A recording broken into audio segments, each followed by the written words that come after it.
কোরআনে সুখের সন্ধান নিয়ে কিছুই বলা হয়নি। খুবই তাজ্জব ব্যাপার। আমি 15 বছর ধরে এটা বুঝতে চেষ্টা করেছি যে কোরআনে কোথায় এই সুখের সন্ধানের কথা বলা হয়েছে। আল্লাহ এই ব্যাপারে কথা বলেননি, কিছুই বলেননি। আর এটা আমাকে ভাবায় যে আধুনিক সভ্যতার জন্য এত গুরুত্বপূর্ণ একটা ব্যাপার, মানুষ সুখী হতে চায়, কিন্তু আল্লাহ এই ব্যাপারে কিছুই বলেননি। কোরআনে এটা বলা নেই কিভাবে সুখের সন্ধান পেতে হবে। আর এটা খুবই আকর্ষণীয় ব্যাপার যে কোরআনের সবচেয়ে বড় যে অনুভূতির কথা বলা হয়েছে তা হলো সন্তুষ্টি। সন্তুষ্ট থাকা, এটাই সব থেকে বড় লক্ষ্য, সুখ নয়। কিন্তু এই দুইটি কিন্তু আলাদা জিনিস। সুখে থাকা আর শান্তিতে থাকা দুটো আলাদা বিষয়। এখন আমি আপনাদেরকে সাইকোলজির ব্যাপারে কিছু বলবো, খুবই আকর্ষণীয় কিছু বিষয়। আর এই তথ্যগুলো আমাদেরকে কোরআনের বাণী বুঝতে আরও বেশি সহায়তা করবে। আর আমার আলোচনার পুরোটাই নিয়ে। আর এই বাণীটি আছে সূরা নাজমের মধ্যে, ওয়া আল্লাইসা লিল ইনসানি ইল্লা মা সাআ, এবং মানুষ তাই পায় যা সে করে। এখন আপনারা আমার সাথে থাকার চেষ্টা করুন। সর্বপ্রথম আর সবচেয়ে ছোট যা মানুষ সন্ধান করে, বিশেষ করে তরুণ প্রজন্ম যা চায়, আমি জানি শ্রোতাদের মধ্যে মনে মনে তরুণ লোক আছেন, কিন্তু আমি এখানে যারা বয়সে তরুণ তাদের বলছি। আমি চাই আপনারা এটা বুঝতে পারুন যে সবচেয়ে তুচ্ছ কিছু যখন জীবনে সন্ধান করা হয়, তখনই আসলে সুখের সন্ধান করা হয়। এটা আসলেই সব থেকে তুচ্ছ। আমি বলছি কেন আমার এই ধারণা। যেমন শনিবারে ঘুম থেকে উঠে বাড়ির কাজ করতে ইচ্ছা করে না, তাই 12টা পর্যন্ত ঘুম দিয়ে ওঠেন আপনি। আপনার তখন কি অনুভূতি হয়? আপনি তখন সুখী। সুখী হওয়া আসলে কষ্টের কিছু না। কোনো ছেলে সারা রাত ভিডিও গেমস খেললো, তার মাথা ব্যথা করে, কিন্তু যেহেতু সে গেম শেষ করতে পেরেছে তাই সে সুখী। কেউ কাজে যাওয়ার আগে ফোন পায় যে আজকে আবহাওয়া খারাপ, তাই কাজে যেতে হবে না, এতেই তার সুখ বোধ করে। সুখ পাওয়া খুবই সহজ, বিশেষ করে ছোট জিনিসের ক্ষেত্রে। অবশ্য সম্পর্কের থেকে সুখী হওয়া এর চেয়ে কঠিন। বাবা মাকে সুখী করা, অথবা বাবা মা যেন আমার উপরে খুশি থাকে, এটা করা কঠিন। আর স্ত্রীকে খুশি করা, এটা নিয়ে কথা না বলাই ভালো। আসুন আমরা এটা নিয়ে কথা না বলি। কিন্তু শুধু নিজের জন্য, যেমন আপনি একটা সিনেমা দেখলেন, আপনি এতেই খুশি। অথবা আপনার বন্ধুর সাথে দেখা হলো, আপনি খুশি। আপনি আপনার পছন্দের রেস্টুরেন্টে খেতে গেলেন, আপনি অনেক খুশি। এটা খুব কঠিন কিছু না। কিন্তু এটা যেমন দ্রুত আসে তেমনি দ্রুত চলে যায় এবং আপনার আবার ভালো না লাগা শুরু হয়। আপনি হতাশ হয়ে যান এবং আবার সুখী হওয়ার চেষ্টা করেন। এটা অনেকটাই মাদকাসক্তির মতো, কারণ এটা আপনার সাথে সর্বদা থাকে না। আর এটাই হলো সবচেয়ে নিম্ন স্তরের সন্ধান। তাই মানুষ যখন বলে আমি শুধু সুখী হতে চাই, আমি আসলে জানি না সে কি বোঝাতে চাচ্ছে। কারণ কোনো মানুষই সবসময় সুখী নয়। আল্লাহ আমাদেরকে অনেক অনুভূতি দিয়েছেন এই জীবন অভিজ্ঞতা অর্জনের জন্য, এবং এর সবগুলোই সুস্থ জীবনের অংশ। সুখ হলো এদের একটি মাত্র। যদি আপনার আকাঙ্ক্ষা শুধু সুখী হওয়া হয়, তাহলে আমাকে বলতেই হচ্ছে যে আপনি হতাশ হবেন। সুখ কখনোই ঘটবে না, আপনি কখনোই চিরসুখী হতে পারবেন না। এটা আসলে এভাবে কাজ করে না। আমি বলছি না যে আপনাকে হতাশ হতে হবে। আমি যা বলতে চাচ্ছি তা হলো সংগ্রামও জীবনের একটি অংশ। যখন আপনি বার্ষিক পরীক্ষার জন্য প্রস্তুত হচ্ছেন, আপনি কিন্তু সুখী নন। বা 3 ঘন্টার পরীক্ষার মাঝে আপনি সুখী নন। যারা ব্যায়াম করেন তারা তাতে সুখ পান না। হ্যাঁ, ফলাফল দেখে তারা অবশ্যই সুখী হন, কিন্তু ঘাম ঝরানো পরিশ্রম করার সময় নিশ্চয়ই তারা সুখী নন। নিজের চেহারা দেখলেই বুঝতে পারবেন, ঠিক যেন সিলভেস্টার স্ট্যালোনের মতো। যাই হোক, তাহলে সবচেয়ে নিম্ন স্তরের আকাঙ্ক্ষা কি? সুখ। আসুন এবার পরের ধাপ দেখি। পরের ধাপ মানে এটা অর্জন করতে আরো চেষ্টা করতে হয়। আর আমার বর্ণনা হয়, আমি যতই উপরের ধাপে যাব, সেটা অর্জনের জন্য ততই কষ্ট করতে হবে। তো এর পরের ধাপ হলো কুল দেখানোর আকাঙ্ক্ষা। এটা সুখের আকাঙ্ক্ষা নয়, আকাঙ্ক্ষা হলো কুল হওয়ার। কুল হওয়া মানে হলো কেউ আমাকে নিয়ে ঠাট্টা করবে না, আমি বাকি সবার মতোই হব। কেউ আমাকে নির্দেশ করে বলবে না যে তুমি এমন কাপড় কেন পরছো, এমন কথা কেন বলছো, তোমাকে এমন দেখাচ্ছে কেন, তুমি এভাবে চলো কেন, ওদের সাথে কেন মেশো, এটা কেন কিনছো, ওটা কেন করছো, গাড়ি কেন চালাও। আপনাকে আলাদা করে ভাববে। আপনি এটা চান না। আপনি যে কোনোভাবে সবার সাথে মিশে যেতে চান এবং কারো সমালোচনার বস্তু হতে চান না। আপনি অদৃশ্য হয়ে যেতে চান বাকি সবার মাঝে, যেন আপনাকে বাকি সবার মতো কুল ভাবা হয়। আর এই জন্য পরিশ্রম করতে হয়। উদাহরণ হিসাবে বলা যায়, আপনারা যারা হাই স্কুলে পড়ছেন, আপনি স্কুলে কি পোশাক পরে যাচ্ছেন সেটা আসলেই একটা বড় ব্যাপার। আপনি যখন আলমারি থেকে একটা কাপড় বের করেন বা জুতা হাতে নেন পরার জন্য, তখন আপনার মনে এই প্রশ্ন আসে যে কে আপনার পোশাক নিয়ে মজা করতে পারে। সত্যি আপনার মনে এই ভাবনাটি আসে। অথবা আপনি যখন কাপড় কিনতে দোকানে যান, আপনার বাবা হয়তো আপনাকে টাকা দিয়েছেন কিছু কেনার জন্য। আপনি যাই কিনেন না কেন, অনেক কিছু কেনার পেছনে একমাত্র কারণ হলো যখন আপনি এইসব পরবেন তখন লোকে কি বলবে। এটাই হলো কুল হওয়ার আকাঙ্ক্ষা। বাদ বাকি 10 জনের মাঝে মিশে যেতে হলে আপনাকে পরিশ্রম করতে হবে। এমন কিছু করা খুব সহজ যাতে মানুষ আপনাকে আজব ভাববে, কিন্তু বাকি সবার মতো চলতে গেলে কিছু কাজ করতেই হবে। অনেক তরুণকে এই জন্য নিজের পছন্দ বাদ দিতে হয়। তাদের এমন অভিনয় করতে হয় যা আসলে তারা নয়। আমি কিছু তরুণকে চিনি, ধরুন 14-15 বছর বয়স। একজনের কথা মনে আছে, সে বেসবল টুপি পরতো কারণ এটা তখন ফ্যাশন ছিল। তার প্যান্ট ঝুলে থাকতো। সে আমার কাছে এসে কান্না শুরু করলো।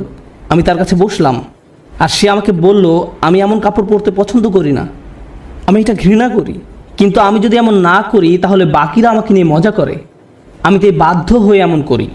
আমি গালি দিতে পছন্দ করি না, কিন্তু প্রায় গালি দেই যখন স্কুলে থাকি, কারণ আমাকে বাকিদের মতো হতে হবে। তাহলে সবচেয়ে তুচ্ছ আকাঙ্ক্ষা হলো সুখের আকাঙ্ক্ষা। এর পরের ধাপ হলো কুল হওয়ার আকাঙ্ক্ষা। এর পরের পর্যায়ে কি? জনপ্রিয় হওয়ার আকাঙ্ক্ষা। আমি সবার মাঝে মিশে যেতে চাই না, আমি সবচেয়ে জনপ্রিয় হতে চাই। আমি এমন হতে চাই যেন সবাই আমার বন্ধু হতে চায়, এমন হতে চাই যেন সবাই লাঞ্চের সময় আমার কথা শোনে। আমি এমন হতে চাই যেন কেউ আমাকে নিয়ে মজা করার আগেই যেন আমি তাদেরকে নিয়ে মজা করতে পারি। আর প্রায় সময় আপনারা দেখবেন যে স্কুলে যেসব বাচ্চারা জনপ্রিয়, তাদের জনপ্রিয়তার কারণ হলো তারা অন্যদেরকে নিয়ে মজা করে, আর সবাই তাদের ভয় পেয়ে তাদের কথা মতো চলে, যেন তারা কেউ পরবর্তী শিকারে পরিণত না হয়। যদিও আমি এখানে অল্প বয়স্কদের কথা বলছি, কিন্তু এমনটা প্রাপ্তবয়স্কদের ক্ষেত্রেও হয়, অবশ্যই হয়। আমাদের আঙ্কেল আন্টিদের ক্ষেত্রেও হয়ে থাকে, কোনো সন্দেহ নেই। জনপ্রিয়তার মানে হলো আমি চাই সবাই আমাকে নিয়ে কথা বলুক, আমি সবার মনোযোগের কেন্দ্রে থাকতে চাই, আমি চাই সবাই আমাকে নিয়ে মন্তব্য করুক। আমি কোনো ছবি পোস্ট করব, টুইট করব, ভিডিও বানাবো, যা কিছুই করি মানুষ যেন আমাকে নিয়ে কথা বলে। যখন আমাকে নিয়ে কথা বলা কমে যাবে তখন আমাকে নতুন কিছু আবার করতে হবে যেন মানুষ আমাকে নিয়ে মেতে থাকে। জনপ্রিয়তার আকাঙ্ক্ষা খুবই আজব একটি জিনিস, কারণ এর কারণে মানুষ নিজেই নিজের অপমান করে। যেমন মিউজিক ইন্ডাস্ট্রিতে যখন এমন হয় কোনো শিল্পীর গান খুব হিট করলো, সবাই সেই গান ডাউনলোড করলো, তারপর যখন তার জনপ্রিয়তা কমে গেল তখন তাকে নিজেকে অপমানিত করতে হবে, নোংরা ভিডিও বানাতে হবে বা কোনো কাহিনী তৈরি করা যেন পত্রিকাগুলো তাকে নিয়ে মেতে থাকে। অন্তত সেখানে জনপ্রিয়তা থাকবে, কারণ তারা নিজের গুণের কারণে আর জনপ্রিয়তা পাচ্ছে না, তাদের পরের গানগুলো বা ভিডিওগুলো আগের মতো বিক্রি হচ্ছে না। এটাই হলো জনপ্রিয়তার আকাঙ্ক্ষা। জনপ্রিয় হওয়ার জন্য পরিশ্রম করতে হয়, টাকা পয়সা খরচ করতে হয়, সময় দিতে হয়, নিজের ভাবমূর্তির জন্য কাজ করতে হয়, আর ভাবমূর্তি রক্ষা করাই তখন সবচেয়ে গুরুত্বপূর্ণ হয়ে যায়। সমাজে অবস্থান ধরে রাখাই তখন মুখ্য হয়ে দাঁড়ায়। এটা হলো পরের পর্যায়। কিন্তু এর উপরে আরও ধাপ আছে। এরপর এর উপরে রয়েছে আর এক ধরনের প্রচেষ্টা, সেটা হলো সম্মানের পেছনে ছুটে চলা। কলেজের ছাত্রদের কাছে এটা বেশি গুরুত্বপূর্ণ প্রাথমিক বা হাই স্কুলের ছাত্রদের চেয়ে। এইমাত্র আমি কি বললাম? সবার নিচে সুখ, তারপরে কি? কুল, সামাজিকতা, তারপর জনপ্রিয়তা। সম্মান মানে হলো আপনি আপনার নিজের সাথে এমন কিছু যুক্ত করতে চান যেটা অনেক মূল্যবান। আপনি মানুষকে বলতে চান, জানো আমি হার্ভার্ডে গিয়েছিলাম। আপনি তাদের বলেন না যে আপনি সেখানে সাপ্তাহিক ছুটি কাটাতে গিয়েছিলেন, আপনার বন্ধুর সাথে দেখা করতে গিয়েছিলেন, কিন্তু আপনি আপনার নিজের নামের সাথে একই বাক্যে হার্ভার্ড শব্দটা ব্যবহার করতে ভালোবাসেন। সত্যি কথা হলো আপনি যদি হার্ভার্ডের নবীন ছাত্র হন, আপনি কি অর্জন করেছেন? কিছুই না। আপনি শুধু সেই ভার্সিটিতে পড়েন, কিন্তু আপনি নিজের নামের সাথে একটা সম্মানিত প্রতিষ্ঠানের নাম যোগ করতে পছন্দ করেন। নিজের নামের সাথে একটা মর্যাদাপূর্ণ ব্র্যান্ডের নাম যুক্ত করতে আপনার ভালো লাগে। আপনার নির্দিষ্ট ব্র্যান্ডের পোশাক পরতে ভালো লাগে, এবং যদি ব্র্যান্ডের লেবেল দেখা না যায় আপনি অন্য মানুষের সাথে এমনভাবে কথা বলেন যেন তারা বাধ্য হয়ে প্রশ্ন করে আপনি এটা কোথা থেকে কিনেছেন। আপনি যেন বলতে পারেন যে এটা আরমানি ব্র্যান্ড বা এটা কিছু একটা, কারণ আপনি চান নিজের নামের সাথে সেই ব্র্যান্ডের নাম যুক্ত করতে। নতুন কোনো ব্র্যান্ডের গাড়ি বাজারে আসলে কোন গাড়ি আপনি চালাচ্ছেন, কোন ধরনের পোশাক আপনি পরছেন, কোন ধরনের মানুষের সাথে আপনি মিশছেন। সেলফি এজন্য তোলে না যেন আপনি তাদের মনে রাখতে পারেন, আপনি এজন্য সেলফি তোলেন যেন ছবিটা পোস্ট করতে পারেন, যেন অন্য মানুষ আপনাকে বেশি গুরুত্বপূর্ণ ভাবে, কারণ আপনি সেই বিশেষ ব্যক্তির পাশে দাঁড়িয়ে আছেন। এটা সম্মানের একটা ব্যাপার হয়ে দাঁড়ায়। ছবি তোলা যদি শুধু আপনার জন্য হয় দারুণ ব্যাপার, কিন্তু এটা আসলে অন্য মানুষদের জানানো যে আপনি কতটা অসাম, অন্যদের সাথে মিলে কোনো কিছু অর্জন করতে পারার জন্য নয়। কিন্তু মুসলিম সমাজে অন্য এক ধরনের মর্যাদা আমাদের বাবা মারা অনেক সময় পান, আর তা হলো তারা তাদের সন্তানকে হাফেজ বানাতে চান। ও এবং ডাক্তার। আর যদি হয় হাফেজ ডাক্তার তাহলে তো কথাই নেই, তারা দিন ও দুনিয়া দুটোই পেয়ে গেছে। রব্বানা আতিনা ফিদ দুনিয়া হাসানা ওয়া ফিল আখিরাতি হাসানা, কাজ এখানেই হয়ে গেছে। কিন্তু তারা মানুষকে বলতে পছন্দ করে যে জানো সে একজন হাফেজ, কিন্তু দুর্ভাগ্যবশত এর জন্য আপনি আপনার সন্তানকে কোরআনে হাফেজ বানাননি। কিন্তু এমনটাই ঘটে থাকে। আমরা এখন কোন পর্যায়ে আছি? সম্মান। এটা অনেক বড় ব্যাপার হবে যখন আপনি আপনার প্রথম চাকরিটা পাবেন, হয়তো মাইক্রোসফট বা অন্য কোথাও, কে জানে। ধরেন আপনি বড় কোথাও চাকরি পেলেন, হয়তো গুগলে, তারা আপনাকে আপনার ব্যাজ দিবে যেটা আপনি মসজিদেও পরে আসেন। যেন কেউ প্রশ্ন করে যে তুমি কি অনেক বেশি গুগল ব্যবহার করো যে তারা তোমাকে একটা বিশেষ ব্যাজ দিয়েছে, আর আপনি তখন বলার সুযোগ পান না না আমার সেখানে চাকরি হয়েছে। আপনি মানুষকে জানাতে চান যে আপনি কি অর্জন করেছেন। তাফাখুরুম বাইনাকুম, কোরআনে এটাকে এভাবেই বলা হয়েছে, অন্যদের দেখানোর ইচ্ছা যে আপনার কি মর্যাদা আছে। যাই হোক, আমি আবার একদম নিচ থেকে শুরু করতে চাই। প্রথমে কি ছিল? সুখ। দ্বিতীয় সামাজিকতা, কুল। তৃতীয় জনপ্রিয়তা, চতুর্থ সম্মান, তার উপরে টাকার পিছনে ছুটে চলা। কিছু মানুষ আছে যারা সুখকে পাত্তা দেয় না, তারা সামাজিকতার কথা ভাবে না, তারা জনপ্রিয়তা চায় না, এমনকি সম্মানও নয়, একটা জিনিসকেই তারা গুরুত্ব দেয়, আর সেটা হলো টাকা। তারা জানে কিভাবে অনেক টাকা উপার্জন করতে হয়। এই মানুষগুলো ময়লা জামা, পুরনো ছেঁড়া জিন্স পরে থাকে, 88 মাজদা মিয়াটা গাড়ি চালায়, কিন্তু এই সব নিয়ে তাদের কোনো ভ্রুক্ষেপ নেই, কারণ তারা মাসে $10 মিলিয়ন উপার্জন করে। আমার এমন মানুষের সাথে দেখা হয়েছে যারা বছরে শত শত মিলিয়ন ডলার উপার্জন করে, এবং আপনি বুঝবেনই না সেটা, কারণ তার চুল উস্কো খুস্কো, তার মধ্যে এক অন্যরকম ভাব আছে যে সে ব্যস্ত, বা ব্যস্ততার জন্য নাও হতে পারে, কারণ সে এগুলো পাত্তাই দেয় না। সে শুধু জানে কিভাবে ব্যবসা করতে হয়, ব্যবসায় সে একটা বিস্ময়, আর সেটা নিয়েই সে শুধু চিন্তা করে। সে খালি এটাই চিন্তা করে যে বিক্রয় কিভাবে বাড়ানো যায়, কিভাবে ব্যবসার আরো সম্প্রসারণ হবে, কিভাবে আমি নতুন ওয়্যার হাউস খুলবো। সুবহানাল্লাহ, তারা অবিশ্বাস্য ধরনের মানুষ। যাই হোক, ময়ের উপরে উঠলে কি আরো কঠোর পরিশ্রম করতে হয়। সুখী হতে কোনো পরিশ্রম করতে হয় না, সবার মতো হতে কিছু পরিশ্রম করতে হয়, জনপ্রিয় হতে আরো কিছু কাজ করতে হয়, সম্মান বা সম্মানিত কিছুর সাথে জড়িত হওয়ার জন্য আরো শ্রম দিতে হয়, অনেক টাকা কামাতে হলে অনেক শ্রম দিতে হয়। এক অবিশ্বাস্য রকমের কর্মস্পৃহা লাগে, তারা কোনো বিরতি নেয় না, এর উপরে উঁচু স্তর আছে। যাই হোক, আমি যখন বলছিলাম কিছু একটা করতে বেশি শ্রম দিতে হয়, যখনই আমি কোনো উঁচু লেভেলের কথা বলি, আপনাকে সেখানে যেতে বেশি কষ্ট সহ্য করতে হবে, আপনাকে যন্ত্রণা সহ্য করতে হবে সেখানে পৌঁছাতে। সুতরাং আমরা এখন টাকার উপরে লেভেলে আছি, আর টাকার উপরে সেই মানুষটা শুধু 1 নম্বর হতে চায়। তারা যে কোনো কাজে চরম উৎকর্ষতা অর্জন করতে চায়, তারা অন্যদের ছাড়িয়ে যেতে চায়। আমি শুধু আমার কোম্পানির প্রোগ্রামার হতে চাই না, আমি এই কোম্পানির শীর্ষস্থানীয় প্রোগ্রামার হতে চাই। আমি শুধু এই ক্লাসের ছাত্রই হতে চাই না, আমি 1 নম্বর হতে চাই। আমি শুধু এসএটি পরীক্ষায় বেশি নম্বর পেতে চাই না, আমি সর্বোচ্চ নম্বর পেতে চাই। আমি শুধু বাস্কেটবল খেলোয়াড় হতে চাই না, আমি NBA তে যেতে চাই, আর আমি MVP হতে চাই। কখনোই খুশি হতে পারে না। তারা শুধু নিজেদেরকে আরো কঠোর পরিশ্রম প্রচেষ্টা চালাতেই থাকে, তারপরেও তারা নিজেদেরকে নিয়ে সন্তুষ্ট হতে পারে না। এই ধরনের মানুষরা তাদের কাজে চরম উৎকর্ষ অর্জন করতে সক্ষম হয়, সেটা পড়াশোনাই হোক, শরীরচর্চাই হোক, বা অ্যাথলেটিক হোক, তাদের কর্মক্ষেত্রে, তাদের গবেষণা যাই হোক না কেন, তারা তাদের শীর্ষস্থান অর্জন করা চাই। তাদের 1 নম্বর হতে হবে। নিজেদের নিয়ে কখনোই খুশি হতে পারে না। তারা নিজেদেরকে কার সাথে তুলনা করে এটা জানা খুব গুরুত্বপূর্ণ। নিজেকে তারা গতকালকের সাথে তুলনা করে। তারা আর কাউকেই পাত্তা দেয় না, কারো দিকে তাকায় না। তারা জানে তারা আরো ভালো করতে পারে, তাই তারা কখনোই সন্তুষ্ট হতে পারে না। তারা কখনো কাজ না করে বসে থাকে না। তারা সব সময় বলতে থাকে আমাকে আরো কাজ করতে হবে। অন্য সবাই হয়তো বলবে আপনি সত্যি বিস্ময়কর, কি চমৎকার কাজ করেছেন আপনি, তো তাতে কি, আমি জানি এর চেয়েও ভালো করার ক্ষমতা আমার আছে। তাই তারা মানুষের প্রশংসা, সুনাম কিছুকেই গুরুত্ব দেয় না।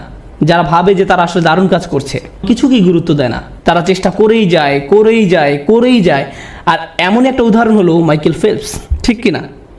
কত মানুষ তার প্রশংসা করেছে সব রেকর্ড ভেঙে ফেলার জন্য, কিন্তু আপনার কি ধারণা যে সে বসে ভাবছে আমি তো রেকর্ড ভেঙেছি, এখন আমার সম্মান আছে, তাই আমি এখন কিছুটা অবসর নিতে পারি?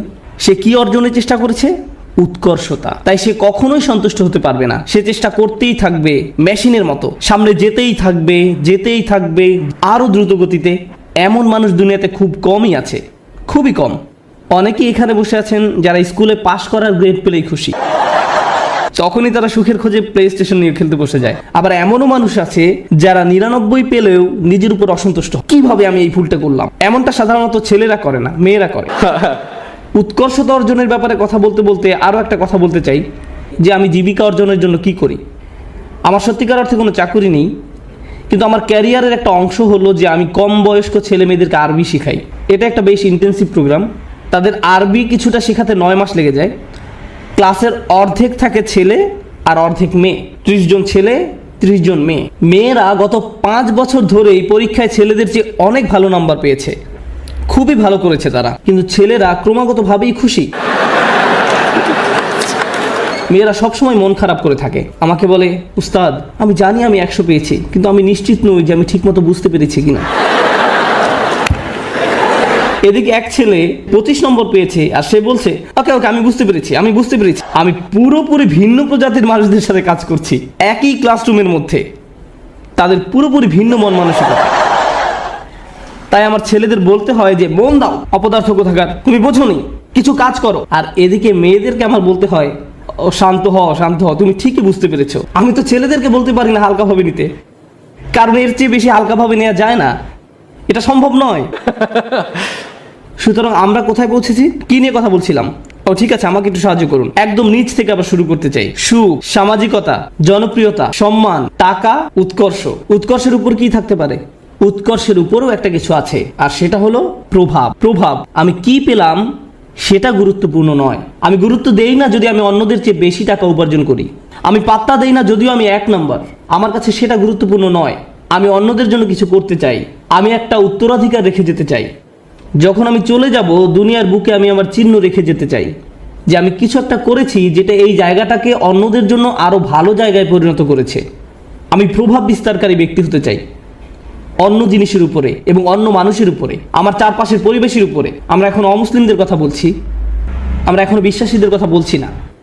আমরা জানি এমন মানুষ আছে যারা MBA শেষ করেছে সবচেয়ে ভালো ভার্সিটি থেকে, যারা হয়তো লাখ টাকা স্যালারি পেতে পারতো ভার্সিটি থেকে বের হয়ে। তারা সেই বেতন ত্যাগ করে এমন প্রতিষ্ঠানে যোগ দিচ্ছে যারা সামাজিক দায়বদ্ধতার জন্য কাজ করে। তারা অনেক কম বেতন নিচ্ছে কারণ তারা টাকায় বিশ্বাস করে, তারা অনেক বেশি প্রভাবের উপর বিশ্বাস করে। তাই তারা বরঞ্চ এমন প্রতিষ্ঠানের সাথে কাজ করছে যারা শিক্ষা পদ্ধতিকে পুনর্গঠন করতে সাহায্য করছে। বা কোনো ডাক্তার যে হয়তো অনেক টাকা উপার্জন করতে পারতো, যে রেসিডেন্সি শেষ করে কাজে যোগদান করতে প্রস্তুত, সেই সময় সিদ্ধান্ত নিল যে সে 3 বছর ডক্টরস উইদাউট বর্ডার্স NGO-তে কাটাবে। আপনি এমনটা শুনেছেন কখনো? আপনার জীবনের ঝুঁকি থাকে এদের সাথে কাজ করতে। যুদ্ধ বিধ্বস্ত অঞ্চলেরা মানবিক কাজ করে। কিন্তু কেন এই ছেলেটা যাচ্ছে, কেন এই মেয়েটা যাচ্ছে? কারণ পয়সা আসা শুরু করলে আমি কোন ধরনের গাড়ি কিনবো সেটা নিয়ে দুশ্চিন্তা না করে সে বেশি চিন্তিত পৃথিবীতে সে কি প্রভাব রেখে যেতে পারবে সেটা নিয়ে। তারা সাহায্য করতে চায়, তারা ভালো কিছু করতে চায়। আর এই ধরনের নিঃস্বার্থপরতা খুব কম মানুষেরই থাকে। এই মইয়ের যত উপরে আমরা যাই ততই কম মানুষ আপনি পাবেন। আর তারা বিস্ময়কর মানুষ। তারাই হচ্ছেন সেই মানুষ যারা দুনিয়ায় পরিবর্তন এনেছে। চিন্তা করুন নেলসন ম্যান্ডেলা বা তার মতো কেউ, এমন মানুষ যাদের জেলে যেতে হয়েছে কারণ তারা কোনো কিছুতে বিশ্বাস করতেন, কারণ তারা প্রভাবে বিশ্বাস করতেন। তারা নিজের চেয়েও বেশি কিছু করতে চান। তারা বৃহৎ স্বার্থে নিজেদের বলি দিয়েছেন। তারা নিজেদের কথা চিন্তাই করেননি। তারা কোনো এক উদ্দেশ্যের দাস। আর তাই এই মানুষগুলো হলো সেই মানুষ যারা প্রভাবের জন্য কাজ করে। তারা উৎকর্ষ সাধনকারীদের চেয়েও অনেক উপরে। উৎকর্ষ এই মানুষগুলোর জন্য স্বয়ংক্রিয়ভাবেই চলে আসে। উৎকর্ষ সাধন করা তাদের লক্ষ্য নয়, এটা উপজাত হিসেবেই আসে। কেন জানেন? কারণ যদি আপনি সেরকম প্রভাব রাখতে চান আপনাকে অনবরত চেষ্টা করেই যেতে হবে। আপনি হয়তো ভাবতে পারেন যে প্রভাব সৃষ্টি এটাই হয়তো সর্বোচ্চ শিখর, কিন্তু না, এর থেকেও বড় কিছু আছে। এর উপরে আছে চূড়ান্ত সত্য। কেউ কেউ ন্যায়ের খোঁজ করে, কেউ কেউ সত্যের খোঁজ করে, কেউ কেউ আদর্শের খোঁজ করে।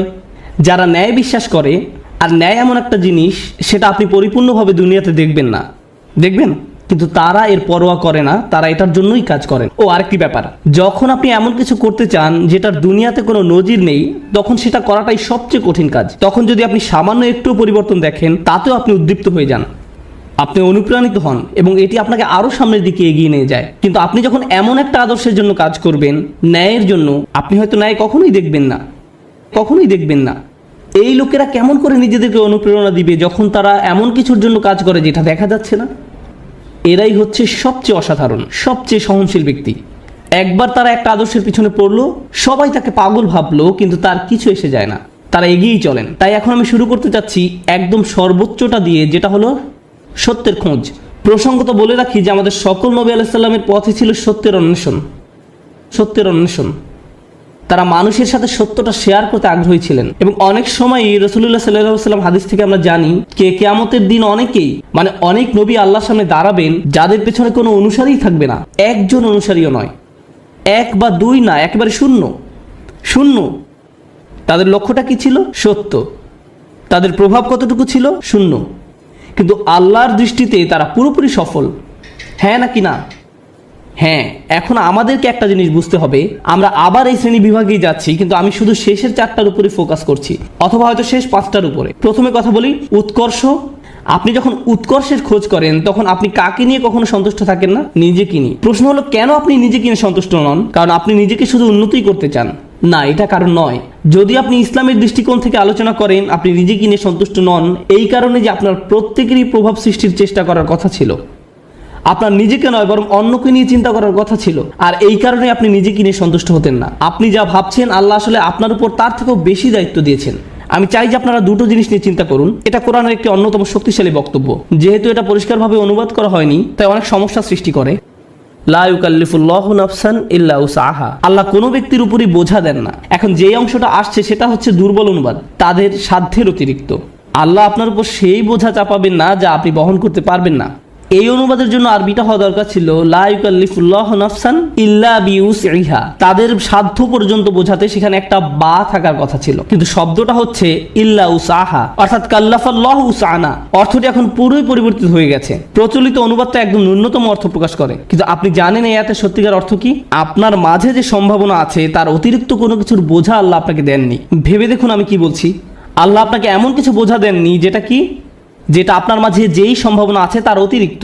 আপনার মাঝে কি আরো উন্নতি করার সম্ভাবনা আছে? হ্যাঁ। আপনি কি আরো বেশি করতে পারতেন? হ্যাঁ। এবং যেটা করতে পারেন কিন্তু করেননি, আল্লাহ আপনাকে সেটার জন্য জিজ্ঞাসাবাদ করবেন। শুধু একদম ন্যূনতম দায়িত্বটুকু নয়, বরং সর্বোচ্চটুকু। আল্লাহ চান যে আপনি নিজেকে উন্নত করতে থাকুন এবং দেখান যে আপনি আসলে কতটুকু নেয়ার জন্য তৈরি ছিলেন। এটাই হচ্ছে এখানে প্রচেষ্টার ধারণা। আমরা সুখের অন্বেষণ অস্থির নই, বরং ওটা এর সাথে বোনাস হিসাবে আল্লাহ দেবেন। আমরা অন্যের কাছে কুল বা পরিপাটি হিসাবে পরিচিত হতে চাই না। কেউ একজন একটা বোকার মতো কাজ করেছে এবং আপনি ওই নির্বোধের মতোই কাজ করতে চাচ্ছেন। আমরা কারো কাছে জনপ্রিয় হতেও আগ্রহী নই। কেন জানেন? কারণ সবার যাদের জীবনের উদ্দেশ্য সম্পর্কে কোনো ধারণা নেই, আপনি তাদের মাঝে জনপ্রিয় হতে চান মানে হচ্ছে আপনি তাদের মাঝে সবচাইতে বোকা। আমরা সম্মানের কাঙালও নই, কারণ আমরা জানি সম্মান আসে আল্লাহর তরফ থেকে। অনেক নবী ছিলেন গৃহহীন, কিন্তু তাদের সম্মান ছিল। নবীদেরকে মানুষরা ধিক্কার দিত, কিন্তু তারপরও তাদের ছিল উচ্চ সম্মান। এখন আমাদের কাছে সম্মানের সংজ্ঞাটাই ভুল। আমরা ভুল জিনিসের সাথে এটাকে জড়িয়ে ফেলেছি। ঠিক আছে, যখন উৎকৃষ্ট হবার চেষ্টা করার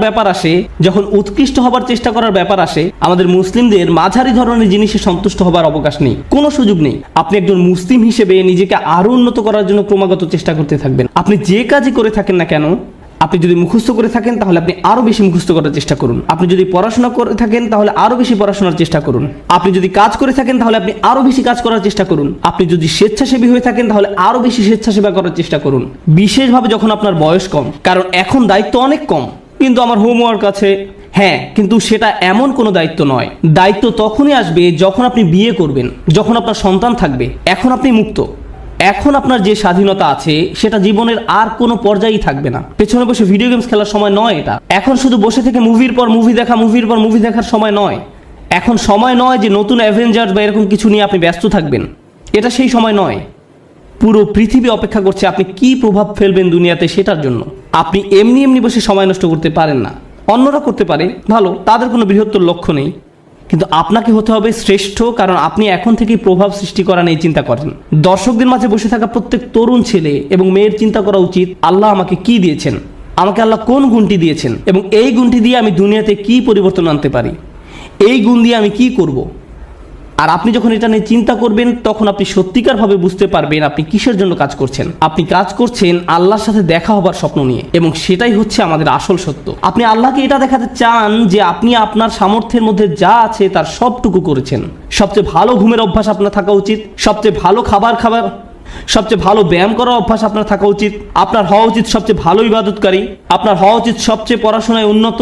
আপনার জীবনে আপনি যা যা করে থাকেন প্রত্যেকটি কাজে আপনার উৎকর্ষ অর্জনের চেষ্টায় রত হতে হবে।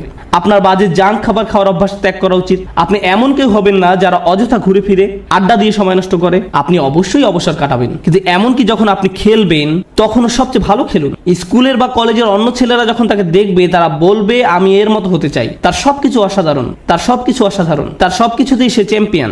আপনাদের তেমন লোক হওয়া উচিত। উম্মার এরকম লোক দরকার, শ্রেষ্ঠ লোক, এবং এ ধরনের লোকেরাই প্রভাব সৃষ্টি করতে পারে। আরেকটি ব্যাপার কি জানেন, আমাদের বাবা মায়েরা খুবই দুঃখজনক, কারণ তাদেরকে কখনো এটা শেখানো হয়নি। তারা কখনো এই যে সিঁড়িটা এর সাথে পরিচিত হননি। তাদের কাছে সর্বোচ্চ শিখর মানে হচ্ছে সম্মান, আর এর উপরে গেলে টাকা পয়সা। তাই আপনাদেরকে নিয়ে তাদের একমাত্র চিন্তা হচ্ছে সম্মান আর অর্থ। একটা চাকরি খোঁজো যেন তুমি সম্মান পেতে পারো। আর আমরা বলতে পারি আমাদের ছেলে একটা চাকরি করে, সে ডাক্তার, সে এটা, সে ওটা, আর হয়তো আমাদের এক সময় অনেক টাকাও হবে আর আমরা সেটা মানুষকে দেখাতে পারবো। শেষ, এটাই তাদের একমাত্র চিন্তা। আর তারা সবসময় জিজ্ঞাসা করে তুমি কোথায় কাজ করবে, কেমন করে তুমি আরো টাকা রোজগার করবে, কখন আমরা বাড়ি কিনবো। সবকিছুই শেষ হয় সম্মান এবং অর্থতে গিয়ে। কিন্তু জীবনে এর উপরেও কিছু আছে। অর্থের উপরে কি?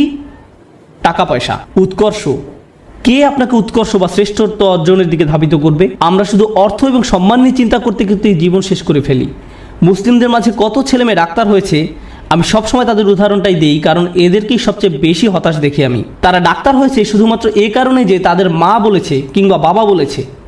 আমি কখনোই আমার কোনো সমস্যা হলেও এরকম ডাক্তারের কাছে যেতে আগ্রহী নই। আমি বরং এমন কারো কাছে যাব যে ডাক্তার হয়েছে কারণ তারা মানবতার সেবা করতে চায়, তারা তাদেরকে নিয়ে চিন্তা করে, তারা দুর্নীতিগ্রস্ত ইন্স্যুরেন্স কোম্পানি থেকে পরবর্তী টাকা আসার অপেক্ষা করে না, তারা আসলে মানবতা নিয়ে চিন্তিত। আমি এ ধরনের ডাক্তারের সাথে সম্পর্ক রাখতে নিজে এবং বাচ্চাদেরকে নিয়ে যেতে আগ্রহী। প্রভাব সৃষ্টিকারী ব্যক্তি। এখন এই ব্যাপারে আমার শেষ কথা, লাইসা লিল ইনসানি ইল্লা মা সা। মানুষের কিছুই থাকবে না শুধুমাত্র তারা যে চেষ্টা করেছে তা ছাড়া। আবার শুরু করি। সুখের সন্ধান, কুল, সামাজিক বা পরিবারটি হওয়ার বাসনা, জনপ্রিয় হবার আকাঙ্ক্ষা, সম্মান পাবার আকাঙ্ক্ষা, অর্থপ্রাপ্তির আকাঙ্ক্ষা, উৎকর্ষ লাভের আকাঙ্ক্ষা, প্রভাব সৃষ্টিকারী হবার ইচ্ছা এবং সত্য পাবার প্রচেষ্টা। জানেন আল্লাহর কাছে সবচেয়ে মূল্যবান কোনটি? এই সব কিছুর মাঝে আল্লাহর কাছে সবচেয়ে প্রিয় হচ্ছে আপনার প্রচেষ্টা। অর্থ নয়, প্রভাব না, শ্রেষ্ঠত্ব না, এই সব কিছুই আসবে, কিন্তু আল্লাহ আপনার কাছ থেকে যেটা দেখতে চান সেটা হচ্ছে প্রচেষ্টা। প্রচেষ্টা। আমি আপনাদের বলেছি নবী আলাইহিস সালামদের কথা, যারা শেষ বিচারের দিন আল্লাহর সামনে দাঁড়াবেন কতজন উম্মত নিয়ে? 0। কিন্তু তারপরেও আল্লাহ তাদেরকে জান্নাতের সর্বোচ্চ আসনে আসীন করবেন, কারণ আল্লাহ সম্মান জানাবেন তাদের প্রত্যয়কে, তাদের প্রচেষ্টাকে, তাদের চারিত্রিক দৃঢ়তাকে। তারা কঠিন সময়ে পড়েছিলেন এবং তারা সেটা মোকাবেলা করেছেন। যদি আপনি নূহ আলাইহিস সালামের প্রতি বছরের একটা প্রোগ্রেস রিপোর্ট দেখতে চান, চলুন একটা গ্রোথ চার্ট বানিয়ে দেখি কতজন মানুষ মুসলিম হয়েছে প্রতি বছর, যেমনটা করা হয় প্রতি বছর প্রতিবেদনে। কতজন মানুষ মুসলিম হয়েছে প্রতি বছর? 950 বছর। চার্ট নিশ্চয়ই ঊর্ধ্বমুখী ছিল না, বরং সেটা ছিল অপরিবর্তনশীল, এমনকি কখনো কখনো হয়তো নিম্নমুখীও ছিল। কেউ হয়তো ইসলামের খুব কাছাকাছি এসেছে, আবার দূরে সরে গেছে। এর মানে কোনো প্রভাব তৈরিই হয়নি। আমরা নূহ আলাইহিস সালামের কোন জিনিসটাতে এত সম্মান করি? ক্রমাগত এবং ক্রমাগত প্রচেষ্টা। আমাদেরকে হতে হবে ক্রমাগত প্রচেষ্টারত এবং প্রত্যয়ী মানুষ। আল্লাহর সামনে দাঁড়ানোর মতো কিছুই থাকবে না যদি আমাদের এই প্রচেষ্টাটুকু না থাকে। তরুণরা দয়া করে মনোযোগ দিয়ে শুনেন আমি কি বলছি। একটু চিন্তা করো, তোমার জীবনের সার্থকতা কোথায়? যদি তোমার জীবন মানে হয় শুধু একটা ভিডিও গেম থেকে অন্য ভিডিও গেম, যদি তোমার জীবন মানে হয় শুধু টিভি শোয়ের একটা পর্ব থেকে অন্য পর্ব, তুমি কিসের জন্য চেষ্টা করছো? এতে কি আসে যায় যদি তুমি একটা ভিডিও গেমে ট্রফি জিতো অথবা 100% সিনক্রোনাইজেশন পাও? এতে কি আসে যায়? কি এমন হবে এতে? পৃথিবীর জন্য তা কোনো পরিবর্তনই আনবে না। তুমি কতগুলো পুশ আপ করতে পারো এটা কেউ গুরুত্ব দেয় না। তোমাকে এর চেয়ে বেশি কিছু চিন্তা করতে হবে, এর চেয়ে বড় উচ্চ মর্যাদাশীল কিছু চিন্তা করতে হবে। এবং যখন তুমি সেটা করা শুরু করবে, আল্লাহ তোমাকে সুখ দিবেন। যখন তুমি সত্যিকার অর্থেই চেষ্টা করবে, জীবনটা তখন অর্থবহ হবে। আর জীবনটা যখন অর্থবহ হবে, সুখ এবং আনন্দ এনে দেবে। যখন তোমার জীবনে কোনো প্রচেষ্টা থাকবে না, তখন জীবনের কোনো অর্থ তুমি খুঁজে পাবে না। তুমি তখন কোনো কিছুতেই কোনো সুখ বা আনন্দ খুঁজে পাবে না। তুমি যতই গান শোনো, তুমি যতই ঘুরতে বেড়াতে যাও, যতই পার্টি করো, তোমার জীবনে কখনোই সুখের দেখা পাবে না। তোমার সব সময় বিরক্ত লাগবে, নিজের কাছে নিজেকে ভালো লাগবে না। গুরুত্বপূর্ণ হচ্ছে প্রত্যয়, যেটা তোমাকে উপলব্ধি করতে হবে। তোমাদের তরুণ প্রজন্মকে হতে হবে অসম্ভব এবং অসম্ভব প্রত্যয়ী। আল্লাহ বলছেন ওয়ান্না সায়াহু সাওফা ইউরা। আমার খুবই পছন্দের একটি আয়াত, এবং আমি এই আয়াতটি দিয়ে শেষ করতে চাই। এবং তার প্রচেষ্টা বা প্রত্যয় খুব শীঘ্রই দেখা যাবে। তার চেষ্টা খুব শীঘ্রই কি দেখা যাবে। এ প্রসঙ্গে আমি বলতে চাই, তুমি যখন কাউকে তোমার রিজিউম দেখাও, আমি অমুক স্কুল থেকে গ্র্যাজুয়েট হয়েছি, আমি অমুক জায়গায় কাজ করেছি, অমুক প্রজেক্টে কাজ করেছি, তখন তুমি তোমার রিজিউমে লেখো তোমার রেজাল্ট নাকি তোমার প্রচেষ্টা? তুমি তোমার প্রচেষ্টার কথা লিখো না, তুমি লিখো তোমার রেজাল্টের কথা। তুমি লেখো না যে তুমি আসলে অনেক কঠোর পরিশ্রম করেছো ফাইনাল সেমিস্টারে এবং পরীক্ষাটা দিতে গিয়ে অর্ধমিত হয়ে গিয়েছিলে। এগুলো তুমি তোমার সিভিতে লেখো না। তুমি লেখো তুমি অমুক প্রজেক্টে কাজ করেছো, কিন্তু এটা লেখো না যে তোমাকে অনেক কষ্ট করতে হয়েছে, তাই নয় কি? শুধু তাই নয়, কিছু সময় তুমি অনেক চেষ্টা করো কিন্তু তুমি পাস করতে পারো না। অথবা এরকম যে তুমি অসম্ভব রকমের চেষ্টা করেছো একটা প্রজেক্টের জন্য, কিন্তু সেটা সফলভাবে শেষ করতে পারোনি। অথবা তুমি তোমার আশানুরূপ গ্রেড পাওনি, যেটা তোমার পাওয়া উচিত ছিল। আমরা মানুষেরা মানুষকে কিসের ভিত্তিতে বিচার করি? আমরা মানুষকে বিচার করি রেজাল্ট দিয়ে। আমার এতে কিছু যায় আসে না যে তুমি কতটা চেষ্টা করেছো, তুমি আমাকে ফলাফল এনে দিতে পারোনি। আমার এতে কিছুই আসে যায় না যে তুমি কতটা চেষ্টা করেছো, তুমি পাস করতে পারোনি, গ্রাজুয়েট হতে পারোনি। বুঝতে পেরেছো ব্যাপারটা? কিন্তু আল্লাহ তোমার বিচার তোমার রেজাল্ট দিয়ে করবেন না। আল্লাহ তোমার বিচার করবেন কিসের ভিত্তিতে? প্রচেষ্টা। আল্লাহ বলছেন এবং তার প্রচেষ্টা, তার অধ্যবসায়গুলো খুব শীঘ্রই দেখা যাবে। এটা একটা অসাধারণ ব্যাপার, কেননা পৃথিবীর বুকে কোনো মানুষই আমার প্রচেষ্টা দেখবে না, কোনো মানুষই আমার প্রচেষ্টা দেখবে না। আমি তোমার প্রচেষ্টা দেখব না, অথবা তুমি আমার প্রচেষ্টা দেখবে না, কিন্তু তিনি হচ্ছেন শুধুমাত্র আল্লাহ, যিনি আমাদের প্রচেষ্টা অধ্যবসায়গুলো দেখবেন। আমরা সবাই দেখি ফলাফল, আমরা হচ্ছি ফলাফল সর্বস্ব মানুষ। আল্লাহ হচ্ছেন বিচারক, যিনি দেখেন প্রচেষ্টা। সুবহানাল্লাহ, কতই না মহান আমাদের প্রভু। কেউ তোমার প্রচেষ্টার মূল্য দিবে না এক আল্লাহ ছাড়া, সুতরাং কখনোই তোমার প্রচেষ্টাকে খাটো করে দেখবে না। মানুষ হয়তো মূল্য দিচ্ছে না তুমি যে কাজগুলো করছো, এবং তুমিও সাথে সাথে ভাবতে শুরু করে দাও যে এগুলোর আসলেই কোনো মূল্য নেই। কিন্তু মনে রেখো, এটা মূল্যবান আল্লাহর কাছে। আল্লাহর কাছে এটা অত্যন্ত মূল্যবান। আজকের আলোচনা ওই অংশটা বিশেষভাবে বোনদের জন্য ছিল, কারণ তারা কঠোর পরিশ্রম করে এবং তাদের মনে হয় এই চেষ্টায় কোনোভাবেই কিছু হবার নয়। ছেলেরা এমন নয়, কারণ ছেলেরা কোনো খাটুনি করে না এবং তারা মনে করে যে আমি অনেক করেছি, আমি কত কঠোর চেষ্টা করেছি। ছেলেরা নিজেদের সাথে মিথ্যাচার বন্ধ করো। তোমাদের নিজেদের এটা বলা বন্ধ করতে হবে যে তুমি যথেষ্ট করেছো। তোমার অলসতা দূর করতে হবে। ভাইরা, শয়তান তোমাদের ধ্বংস করে দিচ্ছে, সে তোমাদের ধ্বংস করছে। তোমরা এত অলস।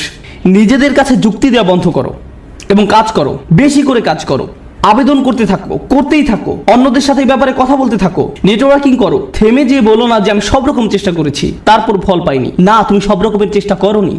উদ্যম হারিও না, এটা করা তোমাদের শিখতে হবে। তোমরা তোমাদের বোনদের কাছ থেকে শিখো। তারা হলো একটু অপেক্ষা করো, আমি তোমাদের ব্যাপারেও বলবো। কিছুক্ষণ পরেই তোমরা আর খুশি হবে না। তোমাদের সমস্যা কি জানো?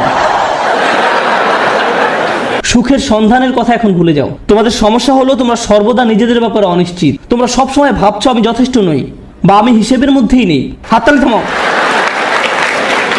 তোমাদের ব্যাপারগুলো সহজভাবে নিতে হবে। তোমাদেরকে বলছি না, তোমাদের এমনিতেই সবকিছু যথেষ্ট, হালকাভাবে নাও। মাশাআল্লাহ, মাশাআল্লাহ। অপরপক্ষে তোমাদের শান্ত হওয়া দরকার। আমার এমন বন্ধুদের সাথে দেখা হয়েছে যারা ইসলাম নিয়ে পড়াশোনা করছে, তারা কোরআন শিক্ষা করছে, কিন্তু আমার এখনো সব শব্দ শেখা হয় নাই। হ্যাঁ, ঠিক আছে আন্টি, শান্ত হন। আপনার সব মুখস্থ হয়নি। আল্লাহ আপনাদের ফলাফলে আগ্রহী নয়। তিনি কিসের প্রতি আগ্রহী? তিনি আগ্রহী আপনার প্রচেষ্টায়। আপনার প্রচেষ্টায় ফলাফল নিয়ে উদ্বিগ্ন হওয়া বন্ধ করুন। আপনি আবার ফল নিয়ে খুব দুশ্চিন্তা করবেন না। আপনি এখনো যা জানেন না, যেটা এখনো অর্জন করতে পারেন নাই, সেটা নিয়ে আপনি বড্ড বেশি ভাবেন। অর্জন নিয়ে চিন্তা করা বন্ধ করুন এবং আন্তরিক, অকৃত্রিম, সর্বোচ্চ যতখানি সম্ভব চেষ্টা করে যায়। আমি বলছি এমনটা করলে আল্লাহর কাছ থেকে ফলাফল আসবেই, কিন্তু সেটা তার সময়সূচি অনুযায়ী আসবে, আপনার নয়। দুইজন মানুষ একদম একই পরিমাণে চেষ্টা করবে, কোনো একজন দেখা যাবে তার চেষ্টার ফলাফল নগদে পেয়ে যাবে, এবং কাউকে বছরের পর বছর অপেক্ষা করতে হবে সমানভাবে ফল পাওয়ার জন্য। এটা আল্লাহর হাতে। এজন্য আপনি বলতে পারেন না সে তো অনেক সুফল পেয়ে গেল আর আমি কিছুই পেলাম না, আমরা তো একই রকমের চেষ্টা করলাম। এটা ঠিক না, না, এটা পুরোপুরি অন্যায্য। কারণ সেই হিসেব আল্লাহর কাছে ন্যস্ত এবং আল্লাহ শুধু এটাই দেখতে চেয়েছেন যে আপনি কতটা চেষ্টা করেন। ধরুন দুজন মানুষ একদম একই পরীক্ষা দিল। আমার ক্লাসে এমনটা ঘটেছিল। তারা একদম একই পরীক্ষা দেয়। একজন অনেক বেশি পরিশ্রম করে, সে দিন রাত সারাক্ষণ পড়াশোনা করে। এই প্রোগ্রামে আসার আগে সে আমার বন্ধু ছিল, আমরা দুজন বন্ধু ছিলাম। আমি এখন তার শিক্ষক এবং আমি তাকে বলছি যে চলো ঘুরতে যাই। না, আমাকে পড়তে হবে। আমি তোমার শিক্ষক। না, আমাকে পড়তে হবে, পরীক্ষা আছে। আমি তোমার পরীক্ষা সহজ করে নিব, আমি তোমাকে অতিরিক্ত ক্রেডিট দিব। না, আমার পড়া আছে। এই মানুষটা দিন রাত পড়াশোনা করে। আমি জানি যে সে কি পরিমাণ চেষ্টা করলো, তার প্রচেষ্টার কথা আমি জানি। কিন্তু জানেন, সে তার ক্যারিয়ারে খুব উজ্জ্বল, ব্যবসায় এত দক্ষ, পেশাগতভাবে ভীষণ চটপটে ছিল। কিন্তু ব্যাপারটা এমন যেন আল্লাহ তাকে আরবি শেখার জন্য তৈরি করেননি। সে যত বেশি শিখুক না কেন, সে বেশি নম্বর তুলতে পারতো না। কোন মতো পাশ করতো, কোনো মতেই পাশ করতো প্রতিবারই। আর তার পাশের ছেলেটাই অতিরিক্ত প্রতিভাবান, আমার দেখা সবচেয়ে অলস এক মানুষ। সে ক্লাসে সারাক্ষণ ঘুমাতো, কিন্তু সে প্রত্যেকবারই 99 বা 100 পেত। এতে আমার খুবই রাগ হতো। আমি সেই ছেলেকে শূন্য পেতে দেখতে চাইতাম। আমি চাইতাম যে সে শূন্য পাক, আমি যেন তাকে পরীক্ষার খাতা দিয়ে কঠিনভাবে চড় মারতে পারি। আর যেই মানুষটা পড়তে পড়তে নিজেকে শেষ করে দিচ্ছে, সে পরীক্ষায় ব্যর্থ হচ্ছে। শিক্ষক হিসাবে আমি হতাশ হয়ে গিয়েছিলাম। সেই ছাত্রের অবস্থা তাহলে কি চিন্তা করুন। শিক্ষক হিসাবে আমি হতাশ। কিভাবে সম্ভব যে এই ছেলেটা কোনো চেষ্টাই করে না আর সে ভালো ফল পাচ্ছে, এবং এই মানুষটা যত ধরনের চেষ্টা সম্ভব করছে আর সে কোনো ফলই পাচ্ছে না। মনে হতো যেন এটা অন্যায্য। কিন্তু জানেন কি, যখন এই দুই মানুষ আল্লাহর সামনে এসে দাঁড়াবে এবং দুজনই বলবে যে আমি আল্লাহর জন্য আরবি শিখেছিলাম, হে প্রভু আমি আপনাকে সন্তুষ্ট করার জন্য আরবি শিখছিলাম, আল্লাহ তখন বলবেন দেখি তোমরা কি করেছো। তাদের মধ্যে একজন দেখাবে 99 আর একজন দেখাবে 20 নম্বর। সেদিন আল্লাহর কাছে কোনটা বেশি মূল্যবান হবে? ও, সেই 20 নম্বর অমূল্য। সেদিন এটা মূল্যাতীত। কারণ আল্লাহ খাতার নম্বর দিয়ে মূল্যায়ন করেন না। তিনি কি দিয়ে মূল্যায়ন করেন? প্রচেষ্টা দিয়ে। সেই 99-এর মূল্য সেদিন হবে খুব খুব খুব কম। কারণ এটা পাওয়ার জন্য তাকে খুব বেশি চেষ্টা করতে হয়নি। আল্লাহ এভাবেই বিচার করেন। এটা পুরোটাই গুণগত মান সংক্রান্ত, পরিমাণ সংক্রান্ত নয়। মানুষ শুধু পরিমাণ বিচার করতে পারে, আল্লাহ গুণগত মান বিচার করেন। আপনি এখন যা করছেন তার মান বিচার করুন, আপনার যাপিত জীবনের মান নির্ণয় করুন, আপনি যেই দিনটা পার করলেন তার মান, সকালে কি ধরনের নাস্তা আপনি খেয়েছেন, আপনি কার সাথে কথা বলেছেন, আপনি কিভাবে সময় ব্যয় করেছেন, আপনি কি করেছেন, আপনার দিনের মান কেমন ছিল, সেটা আগে ঠিক করুন এবং ইনশাআল্লাহ তাআলা তবে এই উম্মতের ভবিষ্যৎ খুব উজ্জ্বল। কারণ আপনি একবার যদি পরম সত্যের ব্যাপারে চিন্তা করা শুরু করেন এবং আপনি প্রভাব নিয়ে চিন্তা করা শুরু করেন, তবে এই ঘর থেকে নতুন চিন্তা ভাবনা আসা শুরু করবে, সৃজনশীলতা আসা শুরু করবে, নিত্য নতুন প্রজেক্ট আসা শুরু করবে, যেটা ক্রমান্বয়ে দুনিয়াকে বদলে দিতে পারে, সেটা দুনিয়াকে প্রভাবিত করতে পারে যেমনটা আর কখনো করেনি। মুসলিম তরুণ সম্প্রদায় এটা করতেই সক্ষম, মুসলিম তরুণরা এটা করতে সক্ষম যখন তারা সঠিক সাধনার জিনিসটি খুঁজে পায়। আল্লাহ আযজা ওয়া জাল্লা এই মানুষগুলোকে, এই তরুণ সম্প্রদায়কে এই উম্মতের বীর পুরুষ করুন যারা সঠিক সাধনার সন্ধান করে। পরবর্তী প্রজন্ম এসে যেন বলে আমি তাদের হারাতে চাই, তারা ছিল যেন স্বর্ণতুল্য মানদণ্ড। বারাকাল্লাহু লি ওয়া লাকুম। আসসালামু আলাইকুম ওয়া রাহমাতুল্লাহি ওয়া বারাকাতুহু।